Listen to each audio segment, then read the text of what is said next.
Abaixo do array Customers, declare uma const Price Messages e atribua um array vazio a ela. Abaixo do array vazio que você acabou de criar, você precisa adicionar nesse array mensagens que devem conter o nome do cliente e o total que ele deve pagar. O array Price Messages deve ficar dessa forma.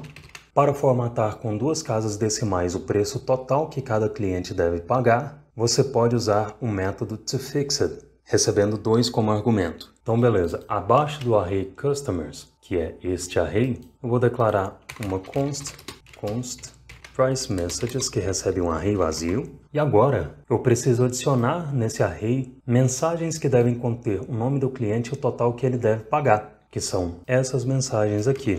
Então vou copiar essa mensagem, vou deixar ela comentada aqui por enquanto, só para eu não ter que subir lá no enunciado do exercício, e vou percorrer o array Customers. Então, customers.forEach, que recebe uma função com o parâmetro customer no singular, e para pegar só os nomes dos clientes, por exemplo, eu posso fazer priceMessages.push, receber customer.name. Se eu fizer isso e exibir essa const no console, a gente vê um array com os nomes dos clientes. Ótimo! Isso significa que se no lugar do nome do cliente, aqui nessa frase que eu copiei, eu inserir uma template string, que ao invés do nome do cliente contém customer.name, agora o array contém as frases e só falta a gente pegar o preço. E aqui você precisa prestar bastante atenção, porque olha só, o preço que cada cliente deve pagar vai ser a soma das propriedades price dos objetos que estão dentro desse array orders, que está dentro deste objeto que está sendo recebido aqui, no parâmetro da função. Ou seja, customer representa cada objeto desse array, certo? E como cada objeto contém uma propriedade orders que recebe um array com objetos que contém o preço de cada produto que o cliente comprou, o que você precisa fazer para obter, por exemplo, o preço de cada produto?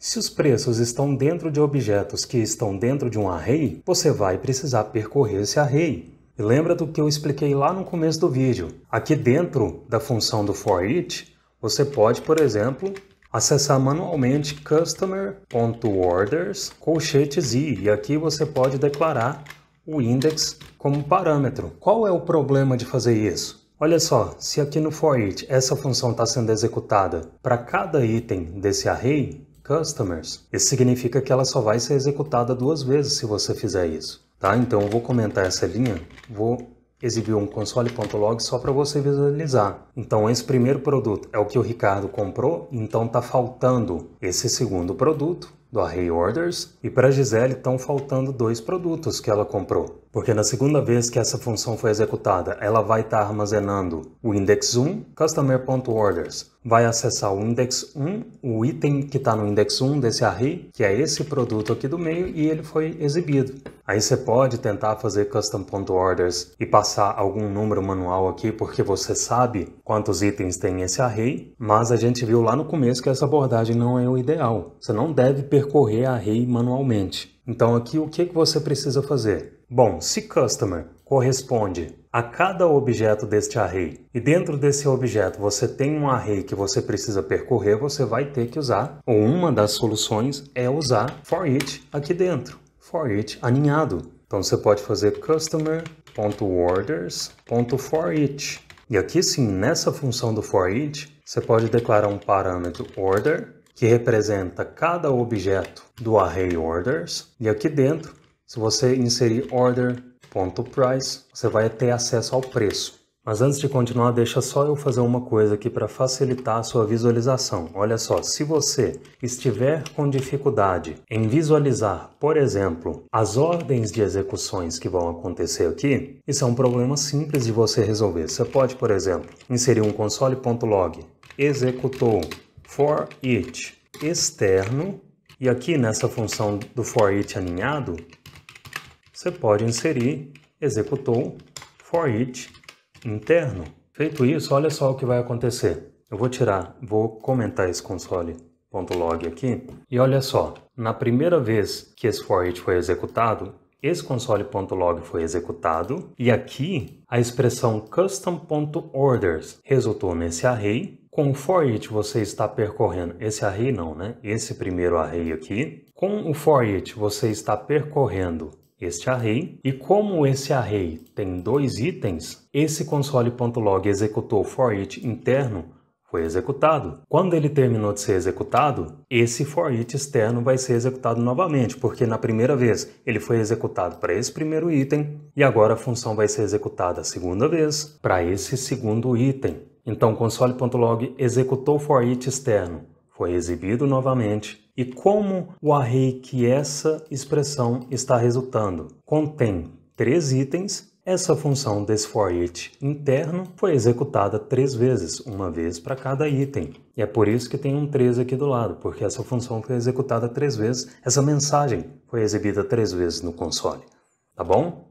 Então console.log, cara, leva isso para sua vida. Console.log vai te ajudar muito a debugar o seu código, a visualizar o fluxo do seu código e visualizar se as expressões ou variáveis ou parâmetros ou propriedades estão resultando no valor que você espera. Console.log é o poder.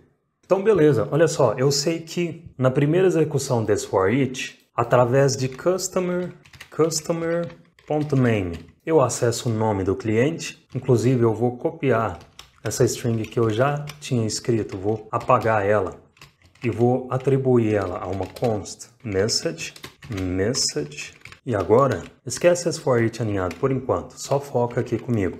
Se você exibir message no console, através de customer.name, você já está pegando os nomes das pessoas. Agora, você precisa calcular o preço dos produtos dos objetos de customer.orders. Então, essa função vai receber um parâmetro order, que representa cada objeto do array. E olha só, se eu sei que esse for each vai ser executado para cada item desse array, e eu preciso acumular o preço de cada item, você pode declarar aqui dentro, por exemplo, uma let total price, que vai ser iniciada com 0, através de order.price. Eu tenho acesso a esse preço, então eu vou fazer total price receber o valor que ela já tem somado a order.price. Feito isso, depois da total price receber a soma desses preços, aqui embaixo você pode adicionar no array price messages essa frase já com a total price interpolada aqui. Então price messages.push, que recebe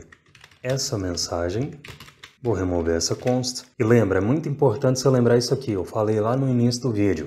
O código que está abaixo de um for each só vai ser executado depois que o for each terminar de ser executado. Ou seja, depois que o for each, que essa função, terminar de acumular o preço desses 3 itens aqui na let total price, aí você pode usar a total price aqui. Se você exibir price messages no console, está quase lá. E é por isso que eu dei a dica de usar o toFixed recebendo 2 como argumento aqui. Olha só, se a gente somar esses preços dessas propriedades price, desse array orders, a soma total vai dar esse valor. E nesse caso, você pode usar, por exemplo, o toFixed recebendo 2 como argumento. O que esse toFixed vai fazer aqui? O toFixed é usado para formatar um número com um número fixo de casas decimais. Como eu quero formatar com 2 casas decimais, eu inseri o argumento 2. Importante, talvez você tenha percebido, talvez não, mas o toFixed retorna uma string e não um número, tá bom?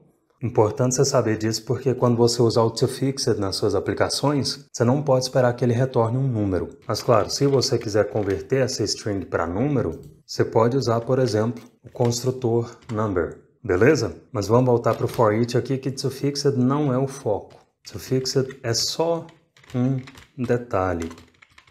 toFixed recebendo 2. Feito isso, estão aqui as mensagens com os nomes dos clientes e o quanto cada um deve pagar. Então, quando você está lidando com arrays aninhados, provavelmente você vai precisar também percorrer esse array aninhado. E aí você vai usar o for each ou algum outro método de array para percorrer esse array aninhado também.